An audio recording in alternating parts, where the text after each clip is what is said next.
സുഹൃത്തുക്കളെ നമസ്കാരം. ഞാനിപ്പോൾ ഉള്ളത് നമ്മളെ കവളപ്പാറ ദേശത്തെ ആര്യൻകാവിലാണ് കേട്ടോ ഉള്ളത്. അപ്പോൾ ആര്യൻകാവിൽ രാവിലെ ഇന്ന് പൂരം ദിവസം ഞാൻ തൊഴുകാൻ വേണ്ടി എത്തിയിരിക്കുകയാണ്. അപ്പോൾ എത്തിയപ്പോൾ തന്നെ ഒരുപാട് ജനങ്ങൾ എന്താ വെച്ചാൽ പൂരം ദിവസം രാവിലത്തെ ഒരു ക്ലൈമറ്റാണ് കേട്ടോ ഇത് കാണണത്. രാവിലത്തെ കാഴ്ചകളാണ്. അപ്പോൾ വൈകുന്നേര സമയത്താണ് ഇനി ഉത്സവത്തിൻ്റെ ബാക്കിയുള്ള വിശേഷങ്ങളെല്ലാം ഉണ്ടാവുക.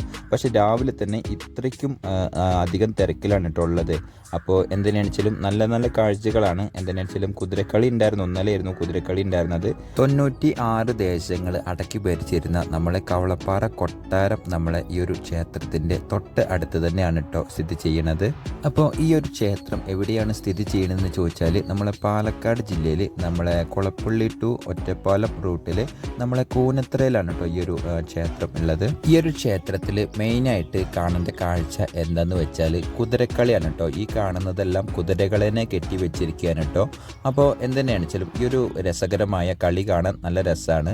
അതുമാതിരി തന്നെ ഈ കാണുന്നത് കമ്പ ആണ് കേട്ടോ. അപ്പോൾ ഈ ഒരു കമ്പ പൂരം ദിവസമാണ് ഈവനിങ് ടൈമിലാണ് കത്തിക്കുക. അപ്പോൾ അത് കത്തുന്നത് കാണാനും നല്ലൊരു ഭംഗിയാണ് കേട്ടോ. ഇന്നത്തെ ദിവസം വൈകുന്നേരം സമയങ്ങളിൽ ഈ ഒരു തിരക്കല്ല കേട്ടോ കാണപ്പെടുക. ഒരുപാട് തിരക്കുണ്ടാവും. അപ്പോൾ എനിക്ക് കറക്റ്റായിട്ട് വീഡിയോ ഷൂട്ട് ചെയ്യാൻ പറ്റാത്തൊരവസ്ഥയാണ്. അപ്പോൾ അത് കാരണമാണ് ഈ ഒരു ചെറിയൊരു വീഡിയോ ആയിട്ട് നിങ്ങളെന്നെ ഒന്ന് കാണിക്കണം എന്ന് മനസ്സിൽ തോന്നിയത്. ക്ഷേത്രത്തിനെ കുറിച്ചിട്ട് പ്രധാനമായിട്ട് പറയാൻ എന്തൊക്കെയുള്ള വെച്ചാൽ ഒരുപാട് പറയാനുണ്ട്. അതെന്തുതന്നെയാണെന്ന് വെച്ചാൽ ഈ ഒരു ചെറിയൊരു വീഡിയോയിലൂടെ നമുക്ക് പറഞ്ഞ് പൂർത്തീകരിക്കാൻ പറ്റില്ല.